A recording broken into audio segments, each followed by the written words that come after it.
ഇത് നോക്കിയേ കൂട്ടുകാരെ, ഞങ്ങൾ ഇന്ന് പരിചയപ്പെടുത്തുന്ന ആരെയും നോക്കിയേ. ആലുവയിൽ നവതി ആഘോഷിച്ചു കഴിഞ്ഞ് ദ്രൗപദി ചേച്ചി കണ്ടോ. ചേച്ചിക്ക് മധുരം കൊടുക്കുക ഞങ്ങള്. വാവ്, ഞങ്ങൾ സുഭദ്രയെന്ന് വന്നിരിക്കുവാണ് കേട്ടോ. സുഭദ്രയുടെ പ്രസിഡന്റ് ലതിയ ചേച്ചി, ഇതാ സുഭദ്രയുടെ വൈസ് പ്രസിഡന്റ് സുമതി ചേച്ചി. അപ്പൊ ഇതാ ചേച്ചിക്ക് ഞാനും കൊടുക്കുന്നു കേട്ടോ. ഞങ്ങളുടെ സുഭദ്രയുടെ ത്രിമൂർത്തികളാണ് ഞങ്ങൾ വളരെ എന്താ പറയുക, അനുഗ്രഹിക്കപ്പെട്ടവരാണ്. ഇതുപോലെ നവതി ആഘോഷിച്ച ചേച്ചിക്ക് ഇതൊക്കെ തരാൻ പറ്റും. ഒന്നുകൂടെ കൊടുത്തോട്ടെ. ഭഗവാനെ ജഗദീശ്വര.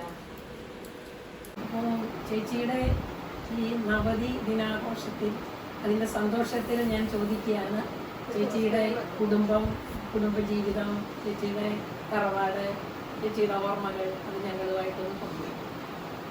എനിക്ക് 90 വയസ്സായി എന്നുള്ള കാര്യം എല്ലാവർക്കും അറിയാം. നവതി ആഘോഷിക്കാൻ കാരണം പ്രത്യേകം പറയണ്ട. ഞാൻ കൊടകരയിൽ തൃശ്ശൂർ ഡിസ്ട്രിക്റ്റിലെ കൊടകര എന്ന് പറഞ്ഞ ഒരു ചെറിയ ഗ്രാമമാണ്. ഗ്രാമപ്രദേശമായിട്ടുള്ള കൊടകര ആണ് ജനിച്ചത്. ഞങ്ങളൊരു കൂട്ടുകുടുംബമായിരുന്നു. അവിടെ ഞാൻ ജനിക്കുമ്പോൾ എൻ്റെ ഉൾപ്പെടെ 83 മെമ്പേഴ്സ് ഉണ്ടായിരുന്നു അവിടെ. അതായത് വലിയ തറവാട് എന്ന് പറഞ്ഞാൽ 4 കെട്ടും നടക്കുന്ന 8 കെട്ടം എന്നൊക്കെ പറയില്ലേ, 4 കെട്ട്. പിന്നെ ആണുങ്ങൾക്ക് താമസിക്കാൻ വേണ്ടി വേറെയാണ്, സ്ത്രീകൾക്ക് മാത്രമുള്ളത് വേറെ. അപ്പൊ ആണുങ്ങൾക്ക് അതിന് പേരുണ്ട്. അത് കയ്യാലാന്ന് ഞങ്ങൾ പറയും. ഞങ്ങൾ കയ്യാലാന്ന് നമ്മുടെ പറയില്ല, ഇവിടെ വേറെ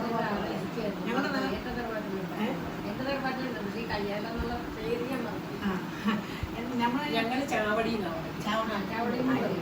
ഇവിടെ പറഞ്ഞ് ഞങ്ങൾ കൊടകര തൃശ്ശൂർ ഡിസ്ട്രിക്ട് കയ്യാലെന്നാണ് പറയുന്നത്, കയ്യാല. അപ്പോൾ അവിടെ ആണുങ്ങളൊക്കെ അവിടെയാണ്. ആണുങ്ങൾക്ക് സ്ത്രീകളൊക്കെ എങ്ങനെയാണെന്ന് വെച്ചാൽ ഭർത്താക്കന്മാർക്ക് വീട്ടിൽ പ്രവേശനം ആഴ്ചയൊരിക്കേ ഉള്ളൂ. അതേ സമയത്ത് അമ്മാവന്മാരല്ല, അമ്മയുടെ അവരുടെ ഭാര്യമാരൊക്കെ തറവാട്ടിൽ താമസിക്കണം. അതായത് മരുമക്കത്തായി അങ്ങനെയാണ്. അപ്പോൾ അമ്മായിമാർക്ക് വീട്ടിൽ തന്നെയാണ്. അപ്പോൾ ഞങ്ങൾ പണ്ടൊരു ഇത് പറയും, പഴഞ്ചൊല്ല് പറയും, കാരണം നമ്മൾ വാഴ നിറച്ച് പറമ്പും വാഴയും കൃഷിയായിട്ടുള്ളവരാണ്. അപ്പോൾ വാഴ ഒരു വർഷം കായക്കൊല അങ്ങനെ വെട്ടായിരുന്നു, അത് എത്തില്ല. അപ്പം അയ്യോ അത് അപ്പം അമ്മാവൻ ചോദിക്കും, ആരാ വാഴകൾ കൂടുതൽ വെട്ടണത്? പറഞ്ഞു അത് അമ്മായിയാണ്. ഓ അമ്മായിയാണോ? അമ്മാവന് പേടി. അമ്മാവനെ തന്നെ ഒരു ദിവസം ചെല്ലുമ്പോൾ അല്ല, ശരിക്കും അമ്മായി പൊക്കത്ത് കയറിയായിരുന്നു. അമ്മ കയറാൻ നോക്കുമ്പോൾ അമ്മ സമ്മതിക്കില്ല. അത് പിന്നെ വേറെ എനിക്ക് ഓർമ്മയുള്ള തമാശ എന്ന് വെച്ചാൽ, ഞങ്ങൾ ചോറ് അങ്ങനെ ചോറിട്ട് ഇലയൊന്നുമല്ല, വാഴയുണ്ടെങ്കിൽ ഞങ്ങൾ കിണ്ണത്തിലാണ് ചോറുണ്ട്. രാവിലെ കഞ്ഞിയാണ്, കഞ്ഞി എല്ലാവർക്കും. അതൊരു വലിയൊരു കൂട്ടുകാരം, വലിയ കഥ. അതിൽ കഞ്ഞി വയ്ക്കും. അപ്പോൾ അത് ഓരോ എൻ്റെ ചേച്ചിക്കും താവഴിക്കാർക്ക് രാവിലത്തെ ആഹാരം വെക്കലായി ജോലി. അപ്പോൾ ഞാനെന്ന് ചോദിച്ചാൽ വെള്ളം അടുപ്പത്ത് വലിയ പാത്രം കൊണ്ടുവയ്ക്കുന്ന വെള്ളം ഒഴിച്ചേക്കേണ്ട എൻ്റെ ജോലിയാണ്. ഞാൻ അപ്പോൾ എത്ര വയസ്സുണ്ട് ഈ വെള്ളം ഒഴിച്ച് വയ്ക്കുമ്പം? എനിക്കൊരു 15 വയസ്സുണ്ട്. അപ്പോൾ കല പിടിക്കാനാളുണ്ടാവില്ലേ, അങ്ങനെ ഉരുട്ടി ഓട്ടുകാരാണ്, അങ്ങനെ ഉരുട്ടി അടുക്കള അങ്ങനെ കൊണ്ടുവച്ചാൽ മതി. പിന്നെ അതിൽ വെള്ളം ചെപ്പോടെന്ന് പറയില്ലേ, ചെപ്പോട സ്റ്റീലിൻ്റെ കൂടല്ല, ചെപ്പോട്. അതിൽ വെള്ളം കൊണ്ട് നിറച്ചൊഴിച്ച് അരി കഴുകിയിട്ടാൽ ഞാൻ പിന്നെ ചേച്ചിയാണ് അതിൻ്റെ വേവൊക്കെ എന്നുള്ളത്. ഞാൻ കഞ്ഞി കിണ്ണത്തിലാണ് എല്ലാവർക്കും തരാം. അങ്ങനെ ചമ്മന്തിയാണ് കൂട്ടാൻ. അത് കഴിച്ച സ്കൂളിൽ പോകാൻ സൂപ്പറാണല്ലോ. ഇപ്പോഴും ചമ്മന്തി എല്ലാവർക്കും എന്ത് ഇഷ്ടമല്ലേ ചേച്ചി? അത് കഞ്ഞി, അത് കട്ട ചമ്മന്തി. അത് അരക്കലൊക്കെ അവിടെ അമ്മയാണ്. മിക്സി ഒന്നും ഇല്ലാത്ത കാരണമാണ്, അമ്മയാണ്. അമ്മയും അരച്ച് അത് ചേച്ചി ചെയ്തോളൂ. അവരുടെ കുട്ടികൾക്കൊക്കെ അമ്മ മനസ്സിലാവണുണ്ടോ? കണ്ടിട്ടുണ്ടോ? അപ്പൊ നമ്മൾ യൂണിവേഴ്സിനോട് ചോദിക്കും. അപ്പൊ അത് കഴിഞ്ഞ് ഞങ്ങൾ സ്കൂളിൽ പോകുമ്പോൾ പാടത്തെ കൂടെ പോകണം. വേനൽക്കാലത്ത് ഓടി പോവാം, വർഷക്കാലത്ത് ഇത്ര വെള്ളം ഉണ്ടാവും. നനഞ്ഞ കുളഞ്ഞ സ്കൂളിൽ പോവാം. കുറെ കഴിഞ്ഞപ്പോഴായിരിക്കും ഒന്നും ചോദിക്കട്ടെ, ഈ വർഷകാലത്ത് ചേമ്പിന്റെ ഇല തല വെച്ചിട്ട് അതുണ്ടാവും. അതുകൂടെ ഒന്ന് പറഞ്ഞു. അതായത് നമ്മൾ കുട ചിലപ്പോൾ എല്ലാവർക്കും കുട ഉണ്ടായിരുന്നു വരില്ല. അപ്പൊ ഒരുപാട് രണ്ടുപേരും നിൽക്കും. മറ്റൊരാളെന്ന് വെച്ചാൽ ചേമ്പിന്റെ ഇല വലിയ ചേമ്പുണ്ട്, അതിന്റെ ഇല നല്ല വെച്ചാൽ അത് ചത നനയാണ്ടിരിക്കും. അങ്ങനെ ഒരു കാലഘട്ടം ഉണ്ടായിട്ടുണ്ട്. അതൊക്കെ പക്ഷെ അതിലൊരു മെസ്സേജ് നമുക്ക് പറയാനുള്ളത് സുഭദ്രയുടെ വകയായിട്ട് പറയുവാണ്. ചേമ്പിന്റെ ഇല വെക്കുമ്പോൾ അതിൽ വെള്ളം തങ്ങി നിൽക്കൂല. അതുപോലെ വേണം ഇന്ന് നമ്മളുടെ ഓരോ പ്രവൃത്തികളും. നമ്മളെ ഇങ്ങനെ വിഷമിക്കുന്ന ഒരു കാര്യവും നെഞ്ചിലേറ്റരുത്. എല്ലാം വീഴുന്നു, ഒഴുകി പോകും. സോ താങ്ക് യു ചേച്ചി, അത് ഓർപ്പിച്ചത്. സ്കൂളിൽ പോയി പഠിച്ച് 10ാം ക്ലാസ് വരെ അവിടെ പഠിച്ചു. ആദ്യമായിട്ട് ഞങ്ങളുടെ വീട്ടിൽ ആരും പെണ്ണുങ്ങളെ പണ്ടൊന്നും കോളേജിലേക്ക് വിടില്ല, കോളേജിൽ പഠിപ്പിക്കുകയില്ല. 10ാം ക്ലാസ് വരെ മാക്സിമം പഠിപ്പിക്കുള്ളൂ. എൻ്റെ ചേച്ചിമാരൊക്കെ 10ാം ക്ലാസ് പഠിച്ചിട്ടുള്ളൂ. പക്ഷെ നമുക്കൊരു കാര്യം അറിയാം, ചേച്ചിയാണ് ഫസ്റ്റ് ഗ്രാജുവേറ്റ്. അതന്നെ എൻ്റെ കൊടകര കോളേജില്ല, തൃശ്ശൂർ പോകണം. തൃശ്ശൂർ പോകണം. അപ്പോൾ തൃശ്ശൂർക്ക് ഞാൻ അങ്ങനെ പോകാനായിട്ട് ബസ് അധികം ഇല്ല. ഒരു ബസ്സുണ്ട്, ഒരു യൂണിയൻ ബസ്സിനോട്ട് ബസ്സുണ്ട്. ആ ബസ്സിലാണ് കയറി പോവുക. അത് പോകാനായിട്ട് വല്ലപ്പോഴുള്ള എളുപ്പം എന്നിട്ട് അച്ഛൻ എന്നെ അവിടെ അച്ഛൻ അവിടെ ഉണ്ട്. അവിടെ അച്ഛൻ വല്ലപ്പോഴും വരുമെങ്കിലും അല്ലെങ്കിൽ പിള്ളേർ ഉണ്ട്. എന്നെ ബസ് സ്റ്റോപ്പിൽ കൊണ്ടാകും. രാവിലെ ഞാൻ ആദ്യം കയറി പോകും. പോയിട്ട് college Saint Mary's college, Thrissur Saint Mary's college എന്ന് പറഞ്ഞാൽ ഇപ്പോൾ ഒരു വിമല കോളേജ് എന്നാണ് പറയുന്നത്. ഇപ്പോൾ ഞാൻ പഠിക്കുമ്പോൾ സെൻറ്റ് മേരീസ് ആയിരുന്നു. സെൻറ്റ് മേരീസ് അവിടെ 10ാം ക്ലാസ് കഴിഞ്ഞു. അങ്ങനെ ഇൻ്റർമീഡിയറ്റ് ആണ്, 2 കൊല്ലം ഇൻ്റർമീഡിയറ്റ് പഠിച്ചു. ഇൻ്റർമീഡിയറ്റ് കഴിഞ്ഞപ്പോൾ എനിക്ക് നല്ല മാർക്കൊക്കെ ഉണ്ടായിരുന്നു. കഴിഞ്ഞിട്ട് ഇൻ്റർമീഡിയറ്റ് കഴിഞ്ഞിട്ട് പിന്നെ ഡിഗ്രിയാണ്. ഡിഗ്രി തൃശ്ശൂർ. എനിക്കാണെങ്കിൽ അന്ന് ഈ മെഡിക്കൽ കോളേജിൽ പോകണമെന്ന് ഞാൻ സെക്കൻഡ് ഗ്രൂപ്പ് എടുത്താണ് പഠിച്ചത്. അപ്പോൾ എനിക്ക് ഡോക്ടർ ആവുന്ന വലിയ ആഗ്രഹം ഉണ്ടായിരുന്നു. കാരണം എൻ്റെ കൂടെ പറഞ്ഞ 2 പേര് ഡോക്ടറായിട്ട് പോയി. അവർ പറഞ്ഞു അവർ പോകണ്ടെന്ന് പറഞ്ഞു. ചേച്ചി അന്ന് ഈ ഗ്രൂപ്പ് ഉണ്ടോ? അന്നേ ഒരു ഇന്റർമീഡിയറ്റ് കഴിഞ്ഞ ഉടനെ നേരെ പോവാം. നേരെ വേറെ ഇതൊന്നുമില്ല. പക്ഷെ അത് മാർക്കിന്റെ ബേസിലാണ്. മാർക്കിന്റെ ബേസിലാണ്. നമ്മളുടെ ചേരാൻ പോകുന്ന ആ സബ്ജക്റ്റിനെ മാത്രമാണ്. അല്ലല്ല, ആകെയുള്ള എനിക്ക് ഫസ്റ്റ് ക്ലാസ് ഉണ്ടായിരുന്നു. ഫസ്റ്റ് ക്ലാസ് എന്ന് പറഞ്ഞാൽ വലിയ അത്ഭുതം. അന്ന് ഈ വൺവേഡ് പ്രശ്നമൊന്നും ഇല്ല. എസ് എങ്ങനെ ഇംഗ്ലീഷിലെങ്ങനെ ഇംഗ്ലീഷ് എപ്പോഴും ഇംഗ്ലീഷ് ഇഷ്ടമാണ്. ഇപ്പൊ എന്റെ കാലത്തും എനിക്കറിയാം ഫസ്റ്റ് ക്ലാസ്സിൽ സ്റ്റാർ വരും SLC. അപ്പൊ ആ സ്റ്റാർ കിട്ടുന്നതെന്ന് പറഞ്ഞാൽ നിലന്തടില്ല. അപ്പൊ അത് കഴിഞ്ഞ കോളേജിൽ പോകുന്നപ്പോൾ നോക്കിയപ്പോൾ ഞാൻ പറഞ്ഞു തൃശ്ശൂർ ഇൻ്റർമീഡിയറ്റ് കഴിഞ്ഞപ്പോൾ എനിക്ക് ക്ലാസ് ഉണ്ടായിരുന്നു. അപ്പോൾ എൻ്റെ ക്ലാസ്സിൽ ശാരദാന്നും മോളിന്ന് കൊണ്ടുവരാണ്ട് കൂടെ പഠിക്കാനാണ്. അവർക്ക് നല്ല മാർക്കുണ്ട്. അപ്പോൾ എനിക്ക് അവർക്ക് മാർക്ക് തമ്മിൽ അവരുടെക്കാൾ 2 മാർക്ക് എനിക്ക് കുറവ്. അപ്പോൾ അന്ന് ട്രിവാൻഡ്രത്ത് മാത്രമേ മെഡിക്കൽ കോളേജുള്ളൂ. ട്രിവാൻഡ്രത്ത് മാത്രമേ മെഡിക്കൽ കോളേജുള്ളൂ. വേറെ പ്രൈവറ്റ് കോളേജൊന്നുമില്ല മെഡിക്കൽ. അപ്പോൾ ഞാൻ അപ്ലൈ ചെയ്തിട്ട് എനിക്ക് കിട്ടിയില്ല. എന്നെക്കാളും തൊട്ട് മുകളിൽ ശാരദയ്ക്കും കിട്ടി, മോളിക്കും കിട്ടി. അവരെപ്പോഴും എത്രയോ കാലങ്ങൾ ഞങ്ങൾ സംസാരിക്കാറുണ്ട്. എനിക്ക് ചിലപ്പോൾ വെയിറ്റിംഗ് ലിസ്റ്റ് കിട്ടും. പക്ഷെ അന്ന് അവിടെ മാത്രമേ മെഡിക്കൽ സീറ്റ് ഉണ്ടായിരുന്നു. 60 സീറ്റൊക്കെ ഉണ്ടായിരുന്നുള്ളൂ. കിട്ടിയ ആരും ഡിസ്കണ്ടിന്യൂ ചെയ്യില്ല. അപ്പോൾ അതുകൊണ്ട് എനിക്ക് കിട്ടിയില്ല. അപ്പോൾ അന്ന് പറഞ്ഞു കെമിസ്ട്രി മെയിൻ എടുത്ത് പഠിക്കുന്നവർക്ക് പ്രിഫറൻസ് ഉണ്ട് എന്ന് പറഞ്ഞത് കാരണം ഞാൻ പറഞ്ഞു തൃശ്ശൂർ ഞാൻ പഠിച്ച കോളേജിൽ കെമിസ്ട്രി സബ്ജക്റ്റ് ഇല്ല. മെയിൻ സബ്ജക്റ്റ് BSc കെമിസ്ട്രി തന്നെ വേണമെന്ന് വയ്ക്കാൻ കാരണം എനിക്ക് മെഡിക്കൽ കോളേജിൽ പോകണം എന്നൊരു ആഗ്രഹമാണ്. ഡോക്ടർ ആവണം എന്നൊരു ആഗ്രഹം ഉണ്ടായിരുന്നു എനിക്ക്. പക്ഷേ ആഗ്രഹം നടന്നില്ല. കാരണം കെമിസ്ട്രി എനിക്ക് കഴിഞ്ഞ് വന്നപ്പോഴേക്കും എല്ലാവരും പറഞ്ഞു പിന്നെ അതിന് 2 കൊല്ലം പഠിച്ചാണ്ട് എനിപ്പോൾ ഒന്നും പോകണ്ട. അപ്പം ഇങ്ങോട്ടുകൂടെ അങ്ങനെയൊന്നും പോകണ്ടാകുമോ. പിന്നെ അപ്ലൈ ചെയ്തുമില്ല. അപ്ലൈ ചെയ്താൽ കിട്ടില്ലായിരുന്നു. കാരണം മാർക്ക് നമുക്ക് കുറവായിരുന്നു. ക്ലാസ്സൊക്കെ ഉണ്ടായിരുന്നു. പക്ഷേ അപ്പോഴും മാർക്ക് നോക്കിയിട്ടാണ്. അപ്പോൾ കുറച്ചുകൂടി ആൾക്കാർ കൂടി വന്നു അപ്ലിക്കൻസ്. എനിക്ക് കിട്ടിയില്ല. പിന്നെ അന്നത് കാരണവന്മാർ പറയുന്നതാണല്ലോ ഫൈനൽ വേർഡ്. നമുക്കൊക്കെ ചാടിക്കയറി എനിക്ക് പോകണമെന്ന് പറയാൻ പറ്റില്ല. അത് തന്നെ എൻ്റെ അച്ഛനെ എല്ലാവരും എന്താ പറയുക ദോഷമായിട്ട് നോക്കാറുണ്ട് എന്നെ പഠിപ്പിക്കാൻ. അതെ, കൃഷ്ണ ഞങ്ങളിവിടെ നമസ്കാരം കൊടുക്കുന്നു. പെൺകുട്ടികൾ അങ്ങനെ അധികം പഠിക്കേണ്ട കാലഘട്ടം. അപ്പം അങ്ങനെ ഞാൻ തൃശ്ശൂർ പഠിക്കാൻ പോയപ്പോൾ ഒരു സംഭവം ഉണ്ടായിട്ടുണ്ടായി. കാരണം എൻ്റെ വീട്ടിൽ എൻ്റെ ചേച്ചിമാർ അന്ന് കൂട്ടുകുടുംബമാണ്. ചെറിയമ്മയുടെ മക്കൾ, വലിയമ്മയുടെ മക്കൾ, എന്നെക്കാളും മൂത്ത ആൾക്കാരെ എല്ലാവരും 10ാം ക്ലാസ് പഠിച്ചിരിക്കുകയാണ്. അപ്പം എന്നെ കോളേജിൽ തൃശ്ശൂർക്ക് കൊണ്ടാക്കിയെന്ന് പറഞ്ഞപ്പോൾ തന്നെ ഞാനൊന്ന് ഹോസ്റ്റലിലേക്കാൻ സമ്മതിക്കാറുണ്ട്. ക്രിസ്ത്യൻ അവർക്കൊന്നും പഠിക്കാൻ ഉത്സാഹമില്ലേ? ഉത്സാഹമുണ്ട്. പക്ഷെ വിടില്ല. അച്ഛന്മാർ ചേച്ചി കെമിസ്ട്രി മെയിൻ എടുത്ത് BSc പാസ്സായി കഴിഞ്ഞാൽ പിന്നെ എന്താണ് അപ്പോഴാണ് FSCക്ക് ജോലി ആൾക്കാരെ എടുക്കണ്ടെന്ന് പറഞ്ഞത്. ആരോ പറഞ്ഞു എൻ്റെ വീടിൻ്റെ അടുത്തൊരു നെല്ലായി അവിടെ അവിടെ ജോലിയുണ്ട്. അപ്പോൾ പറഞ്ഞു അവിടെ കെമിസ്ട്രി പാസ്സായി ആൾക്ക് ജോലി ഉണ്ട് എളുപ്പമാണ്.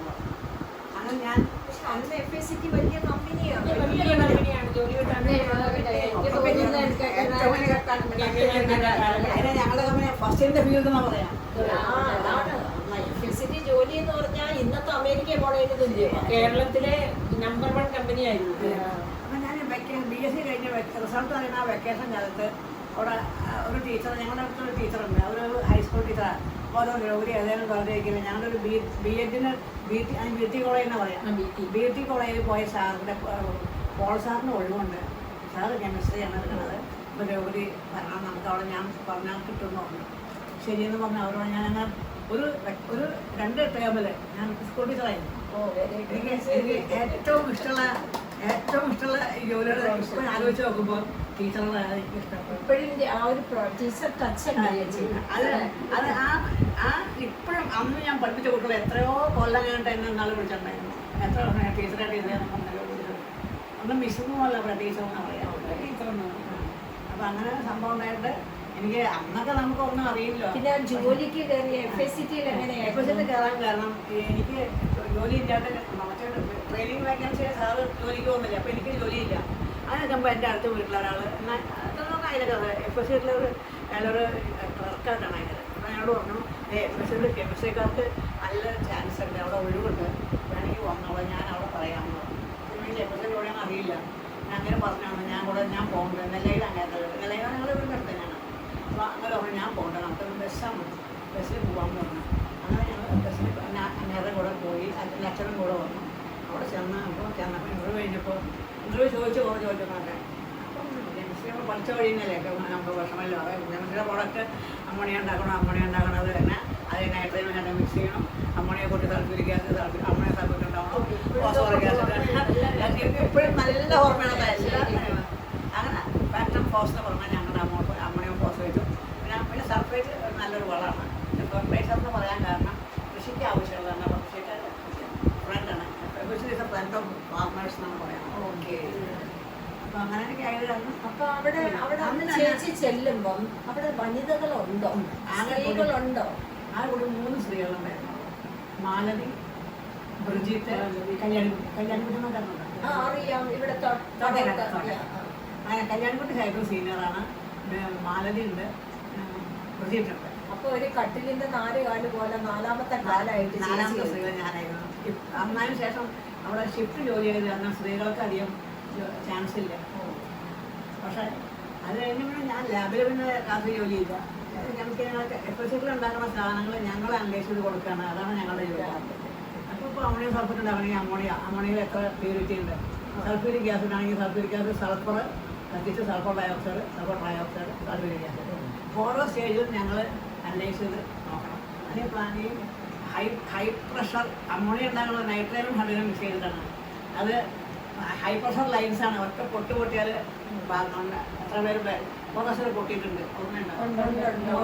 3 പേര് മരിച്ചതാണ്. അങ്ങനെ ഭാഗ്യത്തിന് ഞങ്ങളൊക്കെ പകലാണെങ്കിൽ ഞങ്ങളൊക്കെ പോയാണ്. ഞങ്ങൾ രാത്രി വെളുപ്പാങ്കലത്തെ പൊട്ടിയത്.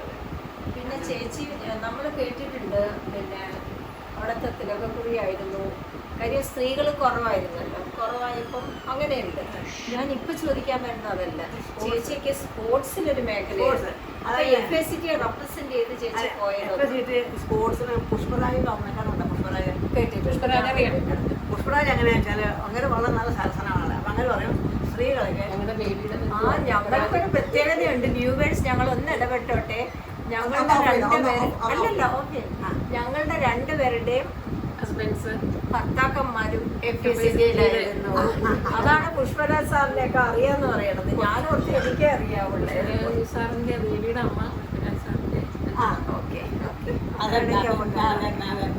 പുഷ്പരാജിനെ വലിയ അങ്ങനെ വന്ന് കുറച്ചുകൂടി വൈകുമേ നല്ല വിശാല മനസ്സാണ്.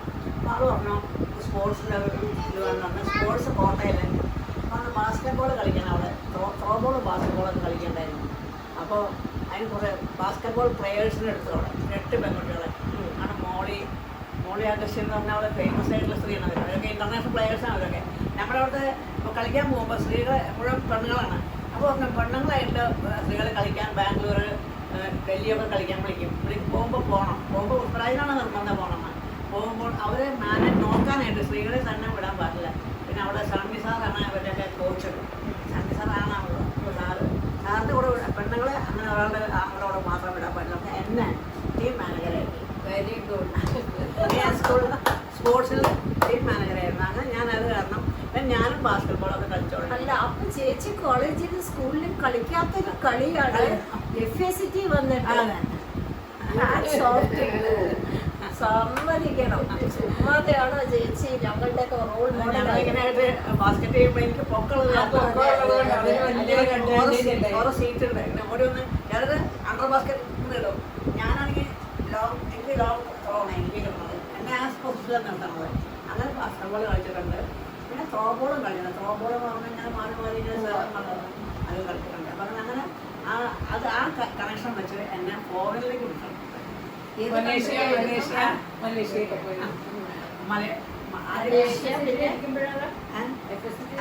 ഫോറിനിൽ പോയി ഞാനവിടെ. പക്ഷെ അത് സ്കോർ ചെയ്ത് കൊണ്ടുവരികയും ചെയ്തു. അത് കിട്ടി. ഞാൻ ത്രോ ഐറ്റം എനിക്ക് വളരെ ഞങ്ങൾ ത്രോ ഐറ്റം ഉണ്ട്. ക്രിക്കറ്റ് ബോൾ ത്രോ എന്ന് പറഞ്ഞു കഴിഞ്ഞാൽ ഇൻഡിവിജ്വൽ ഐറ്റം ആണ്. മറ്റു ടീമാണ്. ത്രോ ഉണ്ട് ക്രിക്കറ്റ് ബോൾ. അപ്പൊ തന്നെ അതിനൊരു പേരുണ്ടല്ലോ, എങ്ങനെ കൊണ്ട് എങ്ങനെ അറിയുമ്പോൾ ഏറ്റവും ഷോർട്ട് പുട്ട്.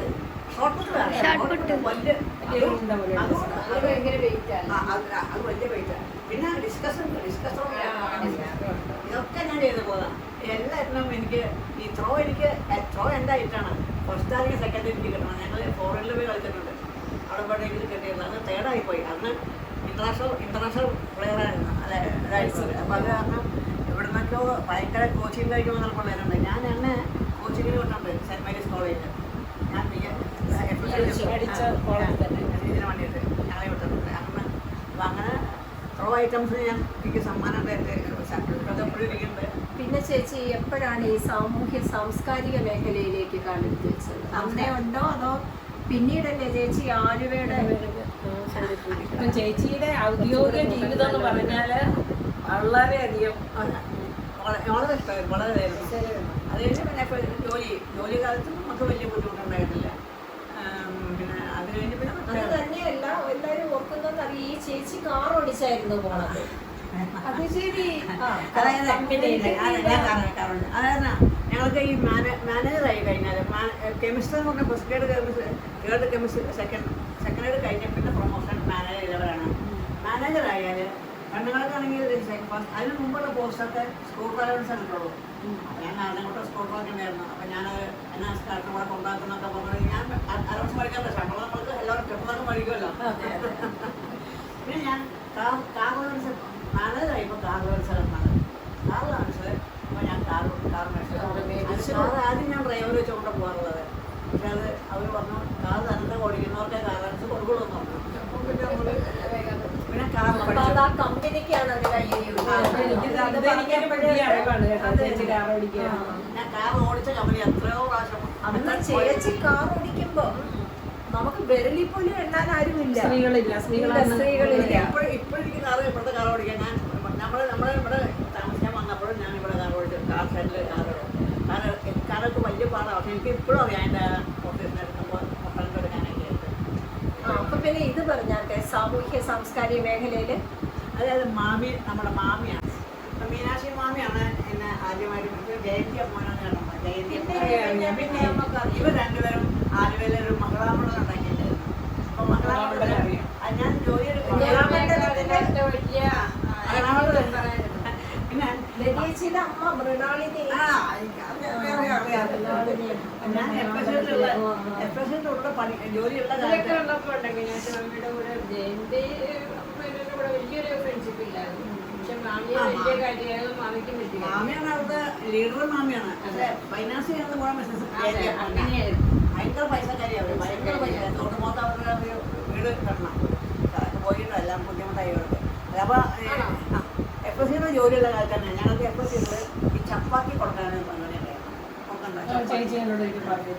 അപ്പോൾ ചപ്പാത്തി പറഞ്ഞപ്പം അത് ജയന്തി അപ്മാന സാറിന് വലിയ പിടിയാണ്. മാനേജർ ഈ പുഷ്പരാജ് അപ്മാനൊക്കെ കൂടാറുണ്ട് സാമൂഹ്യ പ്രവർത്തനമാണ്. അപ്പോൾ അതുകൊണ്ട് മംഗളാമണ്ഡലത്തിന് ചപ്പാത്തി എന്നുള്ള ആ ഓർഡർ മംഗളാമണ്ഡലം കിട്ടി. അപ്പോൾ ചപ്പാത്തി ഇവിടുന്ന് കൊണ്ടുവരുമ്പോൾ അതിൻ്റെ കണക്ക് ഞാനാണ് അവിടെ പോയി അവർ കാരണം കൊടുക്കുമ്പോൾ പൈസ കിട്ടുമല്ലോ. പൈസ ഉണ്ടല്ലോ. അത് ഞാൻ ആ സെയിൽസ് ഡിപ്പാർട്ട്മെൻറ്റിൽ പോയി അതിൻ്റെ പൈസ ചെയ്ത് ചെക്ക് മേടിച്ച് ഞാൻ കൊണ്ടുപോകും. അതുകൊണ്ട് ഞാൻ അന്നോട്ടെ മാമിയുടെയും ജയന്തി അമ്മേൻ്റെയും ഒരു അപ്പൊ തുടക്കമുള്ള ചിലവ് ചെയ്യുന്നത് അഭിമാന സാറിന്റെ വൈഫാണ്. പക്ഷെ പൈസ വാങ്ങിച്ചുകൊണ്ട് കൊടുത്ത് ചെക്ക് കുഴപ്പമില്ല. നമുക്കൊന്ന് ചപ്പാത്തി അന്ന് 500 ചപ്പാത്തിയോ അന്ന് അരി ഒരാൾക്ക് അരി കിട്ടാൻ വിഷമമുണ്ടായിരുന്നു. അപ്പൊ അത് കാരണം ചപ്പാത്തി ചോറും ചപ്പാത്തിയാണ് ചപ്പാത്തി പിന്നെ കുറച്ചാൽ കൂടി ഉണ്ടായിരുന്നു. ഓർമ്മയുള്ളൂ ചപ്പാത്തി കഴിക്കുന്നൊക്കെ ഓർമ്മയുണ്ടാവും. ചപ്പാത്തി അന്നാണ് ആദ്യമായിട്ട് കഴിക്കണം, പേര് കേൾക്കണത് തന്നെ. അത് കഴിഞ്ഞ് പിന്നെ അതിൻ്റെ ഇപ്പോൾ എനിക്ക് അവിടെ ഈ മലയാള മാമിയും ജയന്റിയമ്മനായിട്ട് അറിഞ്ഞാൽ വെച്ചാൽ ഇത് അവിടെ ഓർഡർ പണിയുന്നവരാണ്. പക്ഷേ അവിടെ കൊണ്ടുവരുമ്പോൾ ടീച്ചർ എത്തിക്കാനും പിന്നെ അത് കഴിഞ്ഞ് അവിടെ മേടിച്ച് പഠിക്കുക വരുമ്പോൾ അവരെ ഇറക്കി ഒരാളുടെ ക്ലാസ് മേടിക്കാനൊക്കെ ഞാൻ ചെയ്യും. പിന്നെ ഇതിന് ചെക്ക് മേടിച്ച് ഞാൻ കൊണ്ടുവരും. അപ്പം അങ്ങനെ ഞാൻ അവരുടെ ഇടനിലക്കാരനായി കാശ് മേടിച്ചു കൊടുക്കാൻ. അപ്പൊ എന്നെ മെമ്പറാക്കി കൺട്രോളറായിട്ടാണ് വർക്ക് ചെയ്യുന്നത്. അപ്പൊ എന്നെ മെമ്പറാക്കി അവിടെ മാമി. അങ്ങനെയാണ് ആ സാമൂഹ്യ മേഖലയിലോട്ട് അങ്ങനെ. അങ്ങനെ കയറുന്നത് അങ്ങനെയാണ്. പിന്നെ ഇപ്പോഴും ചേച്ചി ഉസ്താദാണല്ലോ നാരായണീയത്തിന്റെ. ആരെയാണ് പിന്നെ പഠിച്ചു വന്നതൊക്കെ നമ്മളത് എന്നാലും അത് മാമിയുടെ ഒന്നല്ല നമ്മളെ അല്ല മാമിയുടെ അല്ല, അമ്പലത്തിലല്ലേ പഠിപ്പിച്ചത്? മാമിയുടേതിന്റെ അല്ല കാര്യം. നമ്മൾക്ക് ആ ഒരു ഏജ് അങ്ങനെ മുമ്പോട്ട് പോയി ആ സാമൂഹ്യ പ്രവർത്തനത്തിൽ കുറച്ചൊരു ഇതെന്ന് പറഞ്ഞപ്പോൾ സ്പിരിച്വലായിട്ട് ആധ്യാത്മിക മേഖലയിൽ വന്നിട്ട് നമുക്ക് അധികം മൊബിലിറ്റി വേണ്ടല്ലോ. പറഞ്ഞോളൂ ചേച്ചി, പറഞ്ഞോളൂ. ജസ്റ്റ് ഒന്ന് സൂചിപ്പിച്ചാൽ മതി. അതൊന്ന് നമുക്ക് വുമൺ എംപവർമെന്റിന്റെ ഭാഗമാണ് ചേച്ചി പറയുന്നത്. കവിത അത് നമ്മള് വീട്ടിലെ കല്യാണം അങ്ങനെ 24 വയസ്സാണ് കല്യാണം കഴിയണത്. 1960 സംശയമോ കൊല്ലം ഞാൻ പറഞ്ഞത്. അതിന് ജോബ് കഴിച്ചു വന്നാല് ഈ കോപ്പറേറ്റീവ് ഇൻസ്ട്രക്ടറായിരുന്നു. എനിക്ക് വലിയ പരിചയമൊന്നുമില്ല. അന്ന് ഈ വീട്ടുകാരെ ആലോചന അങ്ങനെ ചേട്ടൻ എഫേഴ്സിലുണ്ടായിരുന്നു ഒരാളുടെ ആ മനുഷ്യൻ്റെ ചേട്ടൻ എഫേഴ്സിൻ്റെ ടെലിഫോൺ ഡിപ്പാർട്ട്മെന്റ്. ഞാൻ ടെലിഫോൺ ഡിപ്പാർട്ട്മെന്റ് ഉണ്ടായിരുന്നു. അവിടുത്തെ അതിൻ്റെ ഓപ്പറേറ്ററായിരുന്നു. അങ്ങനെയാണ് ഈ ആലോചന വന്നത്. അപ്പോൾ ഞാൻ വീട്ടിലേക്ക് എൻ്റെ അഡ്രസ്സൊക്കെ മേടിച്ചാൽ വീട്ടിൽ കൊണ്ടുപോയിട്ട് വീട്ടിൽ ആലോചിച്ചു. ചിലപ്പോൾ അച്ഛൻ പറഞ്ഞു ഏതായാലും ഒരു കമ്പനിയല്ലേ, അപ്പോൾ അങ്ങനെ ജോലി അങ്ങേർക്കാണ് വൈറ്റിലായിരുന്നു. അപ്പോൾ താമസിക്കണ്ട അങ്ങനെ ചേട്ടൻ്റെ കോർപ്പറേഷനിലാണ്. അപ്പോൾ അത് കാരണം നല്ലതല്ലേ എന്ന് പറഞ്ഞുകൊണ്ട് സമ്മതിച്ചു. ജാതകം നോക്കി നോക്കിയിട്ട് കഴിക്കുള്ളൂ. ജാതകം നോക്കിയപ്പോൾ ഒരാൾ നോക്കിയപ്പോൾ ഇത് കുഴപ്പമുണ്ടെന്ന് പറഞ്ഞു. അപ്പോൾ അച്ഛനല്ലേ വേറെ കണ്ണു നോക്കിച്ചു. അയാൾ എന്ത് ചെയ്തു? നല്ല ജാതകം പറഞ്ഞു. അത് കഴിഞ്ഞു. പക്ഷെ 4 മാസം വീഴുന്നുള്ളത് പിന്നെ പോയി. ഞാൻ അത് കഴിഞ്ഞിട്ട് എനിക്ക് പല ആളുകളും ഞാൻ പറഞ്ഞു എനിക്ക് വേണ്ട. കാരണം എനിക്ക് ആൾക്കാർ കുറച്ച് ബുദ്ധിമുട്ടുണ്ടായിരുന്നു. കാരണം നല്ല ഡ്രിങ്ക്സ് ഇടുന്ന ആളായിരുന്നു. എനിക്കറിയില്ലായിരുന്നു. എനിക്ക് ഏറ്റവും വിഷമമുള്ള ഒരു സ്വഭാവമാണ് ഈ ഡ്രിങ്ക്സ്. പിന്നെ മറ്റു സ്വഭാവം ഉണ്ടായിരുന്ന കേട്ടിട്ടുണ്ട്. എനിക്ക് പരിചയമില്ലാതെ വർക്ക് ചെയ്യുന്ന സ്ഥലത്തെ ദിവസം കേട്ടില്ല. അങ്ങനെ കേട്ടില്ല. ആൾക്കാർ പറയണതേ ഉള്ളൂ. എനിക്ക് അനുഭവം ഉണ്ടായിട്ടില്ല. എന്തായാലും ചേച്ചിക്ക് അതുമായിട്ട് യോജിച്ചുകൊണ്ട് ഒട്ടും പറ്റില്ല. ചേച്ചിയുടെ ആ ഒരു നിയോഗം വേറെ മേഖലയിലേക്കാ വെച്ചിരുന്നത്. ചേച്ചി സേവിക്കുന്ന വെറുതെ ഒരു അപ്പൊ ഞങ്ങൾക്ക് സൊസൈറ്റിക്കുള്ള ഒരാളായിരുന്നു. ലോകത്തിന് അനുഗ്രഹമായിട്ട്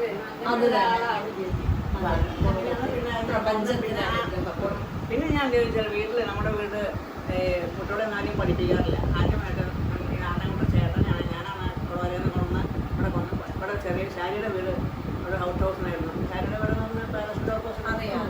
അവിടെ ഒരു ഔട്ട് ഹൗസിനായിരുന്നു. അത് അവരവർ ഒരപ്പരാന്ന് പറയാം. അപ്പോൾ അവിടെ അന്ന് 30 രൂപ വളയാണ്. അപ്പോൾ എനിക്ക് കിട്ടുന്ന ശമ്പളത്തിൽ ഞാൻ 30 രൂപ വള കൊടുത്താൽ മതിയല്ലോ. അപ്പോൾ ഞാൻ പിള്ളേരെ കൊണ്ടുപോയി പഠിപ്പിച്ചു. ചേച്ചിയുടെ മക്കളെ എല്ലാവരും പഠിപ്പിച്ചു. നാരായണമൂർത്തി കൊടുക്കുക.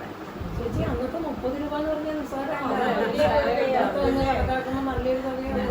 അപ്പൊ അന്ന് ഞാനവിടെ താമസിക്കുമ്പോൾ കൊടകര എനിക്ക് വീട്ടിൽ നിന്ന് അരി കൊടുത്തു വിടും. പക്ഷേ ശങ്കാലൊക്കെ കുറവല്ലേ ഉള്ളൂ. അപ്പോൾ ഈ അരിയൊക്കെ മേടിച്ച് ആഹാരം കഴിക്കാനുള്ള അരി വീട്ടിൽ നിന്ന് കൊടുത്തു വിടും. ആരുടെയില് ഞാൻ എൻ്റെ വീട്ടിൽ BSc ഞാൻ പാസ്സായി കഴിഞ്ഞ ഉടനെ ഗോവിന്ദൻകുട്ടി എന്ന് പറഞ്ഞാൽ എൻ്റെ ചിറ്റമ്മയുടെ മകൻ. അവൻ BSc പാസ്സായപ്പോൾ അവൻ അരി ഇവൻ്റെ കയ്യിൽ കൊടുത്തു വിടും. അവൻ എപ്പോഴും ജോലി വാങ്ങിച്ചു കൊടുത്തവൻ. അവൻ പ്ലാന്റിലായിരുന്നു. അമോണിയ പ്ലാന്റിൽ മാനേജർ ആദ്യം ഓപ്പറേറ്ററായിട്ട് കയറി. പിന്നെ അപ്പോൾ അവൻ്റെ കയ്യിൽ അരി കൊടുത്തു കൊടുത്തവൻ എനിക്ക് അരി കൊണ്ട് വിടാറുണ്ട് വീട്ടിൽ. പിന്നെ ഷാരിയുടെ വീട്ടിൽ ഒരു ഞങ്ങൾക്കൊരു ബെഡ്റൂം വന്നിട്ടുണ്ട്. ഒരു ബാത്റൂം അറ്റാച്ച്ഡ് ബാത്റൂം ഉണ്ട്. അവിടെ ഞങ്ങൾ 4 പേര് ലോഡ്ജായിട്ട് അവിടെ താമസിച്ചു. ഇപ്പോഴും എനിക്ക് വന്നതിൽ ഇപ്പം ഞാൻ മാത്രം എല്ലാവരും മരിച്ചുപോയി. ശാന്ത, അമ്മണി, ഞാൻ 3-4 പേരുണ്ടായിരുന്നു. ഞങ്ങൾ അവർ സ്ഥലമില്ലാന്ന് പറഞ്ഞതാണ്. കല്യാണിക്കുട്ടി ഞങ്ങൾ എപ്പത്തോട് വേണ്ടതാണ്. അവരവിടെ താമസിക്കുന്നത്. അവർ പറഞ്ഞു അപ്പം അച്ഛൻ എപ്പത്തിന് നമ്മൾ ചോദിച്ചു എവിടെ താമസിക്കണേന്ന് ചോദിച്ചപ്പോൾ കല്യാണിക്കുട്ടി പറഞ്ഞു ഞങ്ങളുടെ കൂടെ വഴി വന്നോളൂ, ഞങ്ങൾ 4 പേരുടെ സ്ഥലമൊന്നുമില്ല, എല്ലാവരും ഒന്നിച്ച് അവിടെ കിടക്കായിരിക്കും, ഞങ്ങൾ ഇതവിടെ കിടക്കുന്നത്, അതിൻ്റെ കൂടെ എൻ്റെ കിടക്കട കൂടെ ഞാൻ വേണമെങ്കിൽ കിടക്കാം. അങ്ങനെയാണ് അവിടെ അവിടെ താമസിക്കാൻ സൗകര്യം. കാരണം അച്ഛന് ഈ ക്രിസ്ത്യൻ ബൈബിളൊന്നും ഇഷ്ടമല്ല. അന്ന് ഈ ക്രിസ്ത്യൻസിലാണ് ആഹാരം കഴിക്കാൻ പാടില്ല, ഭക്ഷണമൊന്നും പാടില്ല. അപ്പോൾ അത് കാരണം ഞങ്ങളൊക്കെ പ്യൂർ വെജിറ്റേറിയൻസാണ് അന്നൊക്കെ. അപ്പോൾ അത് കാരണം അച്ഛൻ പറഞ്ഞു ശാരിയുടെ വീട്ടിൽ ആദ്യമായിട്ടുള്ള ശാരിയുടെ അമ്മ ചിറ്റമ്മ വളരെ നല്ല ആൾക്കാരെ വരുന്നത്. ശാരി ഇപ്പോഴും ശാരി അറിയില്ലേ? അറിയോ? ശാരി വളരെ നല്ല ആൾക്കാർ. അങ്ങനെ അവിടെ താമസിച്ചു. അവിടെ താമസിച്ച് കഴിഞ്ഞിട്ടാണ് പിന്നീടാണ്. അപ്പോൾ ഞാൻ അവിടെ താമസിക്കുമ്പോൾ അവിടെ ശാരിക്ക് ഒരു ബ്രദറുണ്ട്, ഉണ്ണി എന്ന് പറഞ്ഞാൽ. ഉണ്ണിക്ക് വേറെ റൂമുണ്ട്. അപ്പം ഞാൻ ഈ പിള്ളേരെ കൊണ്ട് ഈ നാരങ്ങോട്ട് മൂസയായിട്ടും ശങ്കരൻകുട്ടി എന്ന് പറഞ്ഞാൽ പിന്നെ ദാമോദരൻ എന്ന് പറയട്ടെ. ഞാൻ പറഞ്ഞറിയില്ലേ ടീച്ചർ ദാമോദരൻ. ദാമു പറഞ്ഞുകൊണ്ട് അവനാണ് കോളേജിൽ പഠിച്ചത്. മറ്റേ ആൾ 10ാം തരത്തിൽ നിർത്തി. അതൊക്കെ പിന്നെ കോപ്പറേറ്റീവ് ട്രെയിനിങ്ങൊക്കെ മതിയെന്ന് പറഞ്ഞു. അങ്ങനെ ഉണ്ട്. അവരെ വന്നപ്പോൾ ഉണ്ണിയുടെ മുറിയിലാണ് കിടക്കുക. ഞങ്ങൾ കൊണ്ടാണ് താമസം അവിടെ കിടക്കാൻ പറ്റിയല്ലോ. എന്താ വെച്ചാൽ ഈ ഹോസ്റ്റൽ അവിടെ വിടാൻ എനിക്ക് ഇഷ്ടമല്ലായിരുന്നു. കാരണം അന്ന് ചീത്ത സ്വഭാവ ആകാരങ്ങളുണ്ട് അവിടെ ഹോസ്റ്റൽ. അത് വേണ്ടെന്ന് പറഞ്ഞപ്പോൾ ഞാൻ നേരെ അങ്ങനെ ചെയ്യുന്നത് ശാരദ വേറെ എനിക്ക് മറക്കാൻ പറ്റാത്തതാണ്. അത് വീട് പാലസിലുള്ള പാലസ് ജസ്റ്റ് ഓപ്പോസിറ്റുള്ള വീട്. എന്നാൽ പാലസ് വ്യൂ മാത്രം കണ്ടോ? അതെ വേറെയാണ് എൻ്റെ വീട്. പുത്തൻ വീട്. ആ നേരെ പുറകിൽ ഞാൻ വരുമ്പോൾ ശാരി 10ാം ക്ലാസ്സിൽ പഠിക്കുന്ന കുട്ടിയാണ്. സരസ്വതിയുടെ അച്ഛനല്ലേ? ആ സരസ്വതിയുടെ കസിൻസ് അവർ. സരസ്വതിയുടെ വീട് സരസ്വതിയുടെ വീട് കാസർഗോഡിലാണ് മനസ്സിൽ. ആ അതെ സരസ്വതി രാമ. രാധേന്റെ ക്ലാസ്മേറ്റ്. ആ അപ്പോൾ ഇപ്പം നമ്മളവിടെ പോകാറുണ്ട്. അപ്പം അങ്ങനെ അവരിപ്പോഴും എവിടെയാ? രാധയൊക്കെ അവിടെ തന്നെ. അപ്പോൾ നമ്മുടെ അമ്പലങ്ങളിലൊക്കെ നാരായണിയൊക്കെ വായിക്കുന്നതറിയാം. പിന്നെ പൊതുവെ എല്ലാ കാര്യങ്ങൾക്കും പൊതുവായ സൊസൈറ്റിയിൽ പെരുമ്പള്ളി അമ്പലം അന്ന് വളരെ ചെറിയൊരു അമ്പലമായിരുന്നു. അപ്പോൾ അവിടെ അന്ന് ഒരു നേരം പോലെയുണ്ട്. അതേതോ മുത്തമ്മീട്ടിൽ തറവാട്ടുകാരൻ അല്ലേ? മുത്തമ്മ തറവാട്ടുകാരെ. ഞാൻ താമസിച്ച വീട്ടിലെ തറവാട്ടുകാരുടെയായിരുന്നു. ശാരിയുടെ വീട് പുത്തമ്മീടാണ്. അതെ മുത്തമ്മീടല്ലേ? അത് മുത്തമ്മീടല്ലേ? അതെ. അപ്പോൾ ഈ സരസ്വതിയുടെ ഒരു അമ്മ ഉണ്ടായിരുന്നു, രാമേന്ദ്രമാൻ. രാമേന്ദ്രൻ എന്ന് അങ്ങനെ പറയാം.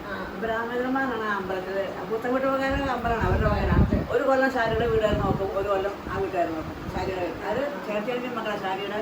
ശാരിയുടെ അമ്മയും നമ്മുടെ പ്രസിഡന്റ് പുത്തമ്മീട്ടിൻ്റെ അമ്പലമാണ്. പിന്നെ അത് നമ്മുടെ സന്യാസി അവർക്ക് അവിടെ സ്കൂളൊക്കെ ഇല്ലേ, വിദ്യാലയ സ്കൂളിൽ സ്വാമി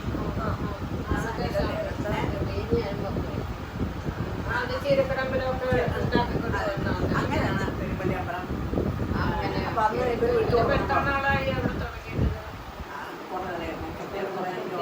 അല്ല നാരായണീയ അത് തുടങ്ങാനുണ്ടായ കാരണം അത് ഞങ്ങൾ അവിടെ കുറെ കഴിഞ്ഞപ്പോൾ ദിവസം കൃഷ്ണനെ പറ്റി പോയി കോളേജിൽ നിന്ന് നാരായണി ഞാൻ വായിക്കണം. അപ്പം ഞാൻ വിളിച്ചു നല്ല രസം കൂടെ കേൾക്കാനായിട്ട് അതെങ്ങനെ വായിക്കണം നോക്കിയപ്പോൾ അത് ലളിത ഇരുന്ന് വായിക്കണമാണ്. നമ്മുടെ അത് ബ്രാഹ്മിൻസ് ഒക്കെ അങ്ങനെ ഈ അക്കരെ അമ്പലത്തിൽ ഗണപതി അമ്പലത്തിലെ ബ്രാഹ്മിൻസ് കൊടുത്തങ്ങനെ ചെയ്യാറുണ്ട്.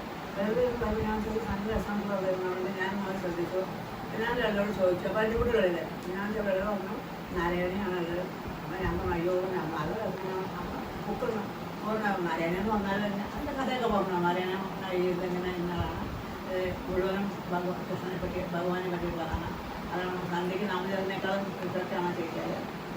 അപ്പോൾ ഞാൻ ശരി നമുക്ക് പഠിക്കണമെന്ന് നോക്കാണ്. രണ്ടാണ് നാരായണൻ പഠിപ്പിച്ച് തുടങ്ങിയത്. അത് ഈ പെരുമ്പള്ളി അമ്പലത്തിൽ വായിച്ചപ്പോൾ ഞാൻ ഒരുപാട് പേരൊക്കെ ഉണ്ടായിരുന്നു. ഞാനുണ്ടായിരുന്നു ശാന്തി മോഹൻദാസ് അറിയാം. ശാന്തി മോഹൻദാസ് പിന്നെ ശ്രീകുമാരി ചേച്ചി ഉണ്ടായിരുന്നു. ശ്രീമതി ഉണ്ടായിരുന്നു. കുറേ പേരുണ്ടായിരുന്നു. അങ്ങനെ നാരായണത്തിലേക്ക് വന്നു. പിന്നെ നാരായണനെ ഞങ്ങൾ പഠിച്ചു തുടങ്ങി. പിന്നെ കുറേ കഴിഞ്ഞപ്പോൾ നാരായണൻ എല്ലാം വായിച്ചു തുടങ്ങി. അപ്പോൾ ലളിതയ്ക്ക് നല്ലൊരു ട്യൂണുണ്ട്. ആ ട്യൂണ് ഞങ്ങളെ പഠിപ്പിച്ചാൽ മതി. പിന്നെ നമുക്ക് തന്നെ വായിച്ചാൽ മതിയല്ലോ. അങ്ങനെയാണ് നാരായണൻ. ചേച്ചികളൊക്കെ ഇവിടെ മംഗളാമണ്ഡലത്തിലുണ്ടായിരുന്നു. ഞാനാ ആര് ഞങ്ങളുണ്ടായിരുന്നു ഉണ്ടായിരുന്നല്ലോ. അങ്ങനെയാണ് ചപ്പാത്തിയൊക്കെ ഉണ്ടാക്കി കൊടുക്കാൻ മംഗളാമണ്ഡലത്തിൽ നേരത്തെ പറഞ്ഞു. കാരണം എൻ്റെ അമ്മ ഇതിനകത്തൊരു കമ്മിറ്റി. അപ്പൊ അന്ന് ഞാൻ എനിക്ക് ഓർമ്മയുണ്ട് ചേച്ചിയെ കണ്ടതായിട്ട്. പക്ഷെ അന്നിപ്പോ ഞാനൊക്കെ കൊച്ചന്നൊക്കെ 10ാം ക്ലാസ്സിലായിട്ട് തന്നെ പഠിക്കുന്നുള്ളൂ. പിന്നെ കാലങ്ങൾ കഴിഞ്ഞു നമ്മളെ 70-ാം പിറന്നാൾ ആഘോഷിച്ചു, 84-ാം പിറന്നാൾ 84-ാം പിറന്നാൾ ആഘോഷിച്ചു. കട്ടുകുട്ടി ആഘോഷിക്കാൻ പറ്റിയില്ല. ഞാൻ ചേച്ചി മരിച്ചിരിക്കുകയായിരുന്നു, മൂത്ത ചേച്ചി മരിച്ചിരിക്കുകയായിരുന്നു, നടത്തിയില്ല. 90 നവതി ആഘോഷം, നവതി ആഘോഷത്തിലാണ് കഴിഞ്ഞ ഡിസംബർ 24-ാം തീയതി മറ്റേ ഹോളാണ് ഗ്രീൻ ഗ്രീൻ പാർക്ക് അവിടെ ആഘോഷിച്ചു. അപ്പൊ നമ്മള് സെഞ്ചുറി അടിക്കും. ഇപ്പൊ 90 വയസ്സ് കഴിഞ്ഞ് ഇങ്ങനെ കാത്തിരിക്കണം എപ്പോഴാണ് അങ്ങനെ പോകാനുള്ള ഒരു എല്ലാത്തിനും തയ്യാറായി. പോവുകയാണെങ്കിൽ അങ്ങോട്ട് വിളിച്ചാൽ നമുക്ക് പോവാം. അതല്ല ഇവിടെ ഇരുന്ന് ഇനിയും മാനവ സേവയ്ക്കാണെങ്കിൽ റെഡി അല്ലേ ചേച്ചി? പിന്നെ സന്തോഷത്തോടെ ആരോഗ്യത്തോടെ. ഇപ്പൊ ഇത് താമസിക്കുന്നത് ആലുവ ചിത്രാലയില് പാലസ് റോഡിലാണ്. അത് ചിത്രാലയിൽ അറ്റത്തുള്ള ഒരു വീടുണ്ട്. അവിടെ ആദ്യം വീടുണ്ടായിരുന്നില്ല. അങ്ങനെ ആദ്യം ലോൺ എടുത്ത് വിടുവാണത്. നമ്മൾ ഞാൻ വീട് പണിയുമ്പോൾ 10,000 രൂപയ്ക്കാണ് താഴത്തെ വീടുവാണത്. 4 രൂപ. അത് നല്ല അത് ഏത് വർഷമായിരുന്നു? 1963-68. അതായത് 4 രൂപ ഈ കൽപ്പണിക്കാരന്, 2 രൂപ എടുത്തു അങ്ങനെയാണ് ഞങ്ങൾ ആദ്യം വീട് വെച്ചത്. അന്ന് ഒരു ബെഡ്റൂമും 2 ബെഡ്റൂമും ഈ വീടാണോ? 2 ബെഡ്റൂമും ഉണ്ടായിരുന്നു. 2 ബെഡ്റൂമും കിച്ചനും ഹോളും. അത് ഹോളല്ലായിരുന്നു. താഴത്തെ വീട് ഇപ്പോഴും കിച്ചൺ വേറെ, ഡ്രോയിങ് വേറെ. അങ്ങനെയാണ് താമസിക്കുന്നത്. അപ്പോൾ താമസിക്കാൻ കാലത്ത് ആദ്യം ഞാൻ വീട് ലോണെടുത്ത് വീട് പണത്. കാരണം ഈ ഗവൺമെൻറ് ലോൺ എടുത്ത് പണത് 10,000 രൂപ കിട്ടാൻ കാരണം ശാലയുടെ കസിൻ കളക്ടറേറ്റിൽ ഈ സെക്ഷൻ നോക്കണമായിരുന്നു. ഈ ഹൗസ് ഹോൾഡ് കിട്ടുന്ന 10,000 രൂപ എനിക്ക് അന്ന് ലോൺ കിട്ടും. അത് വെച്ച് അല്ലാണ്ട് ശമ്പളം നമുക്ക് നമ്മൾ ചെറുതൊക്കെ പിള്ളേരെയൊക്കെ പഠിപ്പിക്കുകയായിരുന്നു. അതുകൊണ്ട് ശമ്പളമൊക്കെ എപ്പോഴും കൂടുതൽ ഇപ്പോഴൊക്കെയാണല്ലോ. അന്നാണ് ശമ്പളം നോക്കുന്നത് ഇല്ലല്ലോ. ചിലവ് കുറവാണ്. 4 രൂപയ്ക്കല്ലേ വീട് കൊടുക്കുന്നത്.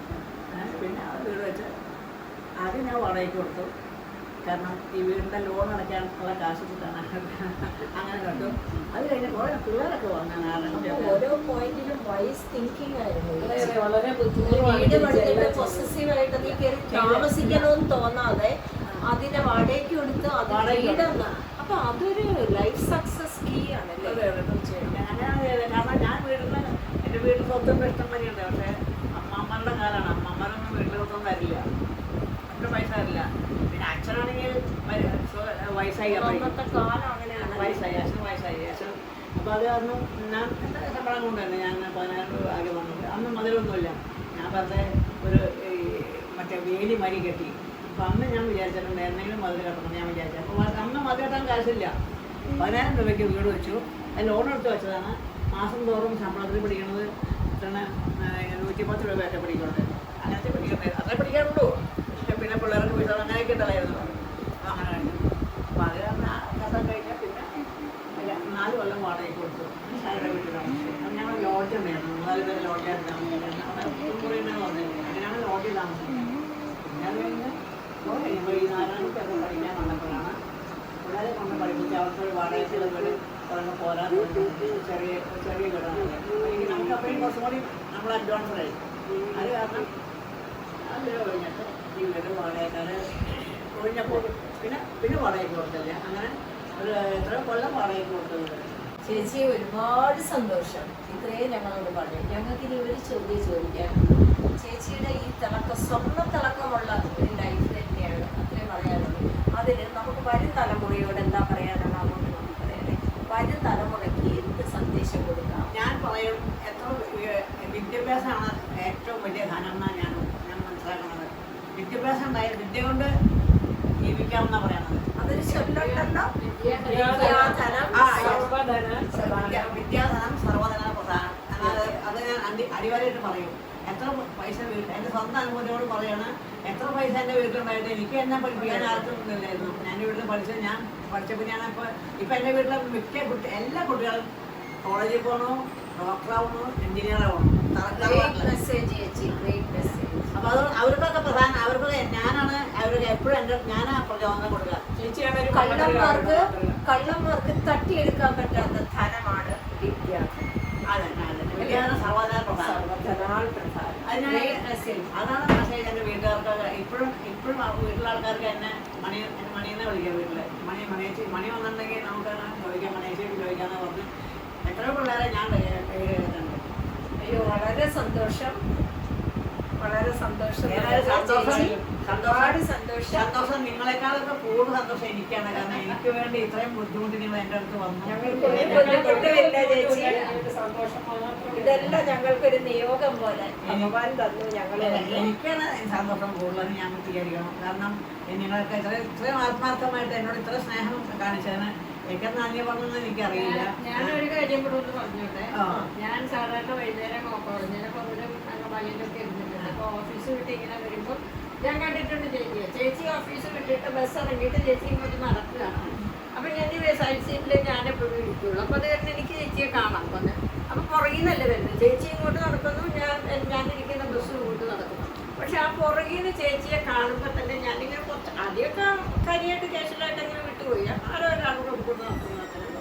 പിന്നെ ഈ ദിവസവും ഇതിങ്ങനെ കണ്ടു തുടങ്ങി കഴിഞ്ഞ് കഴിയുമ്പോൾ അറിയാതെ തന്നെ ഞാനങ്ങ് ശ്രദ്ധിച്ചു പോയി. അപ്പൊ ഈ പുറം ഭാഗം കാണുമ്പോഴും എനിക്ക് എന്തോ പോലെ അയ്യോ ഇത് ആരാണെന്ന് അറിയണം.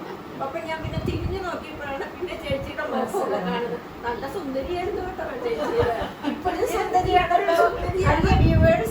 ഞങ്ങളുടെ ചേച്ചി സുന്ദരി കുട്ടിയല്ലേ. ഇത്രയും നല്ല അപ്പൊ ഞാൻ എന്നിട്ട് ഇങ്ങനെ വിചാരിച്ചു, ദൈവമേ ഇവരെ ഒന്ന് പരിചയപ്പെടാൻ എന്താ ഒരു വഴി. ഇത് എത്ര ഒരു 10-30 കൊല്ലം മുമ്പ് ഉള്ള സംഭവമാണ് പറയുന്നത്. ഏകദേശം അനുഗ്രഹിച്ചിട്ടുള്ള ഒരാളാണ് നമ്മുടെ ചേച്ചി.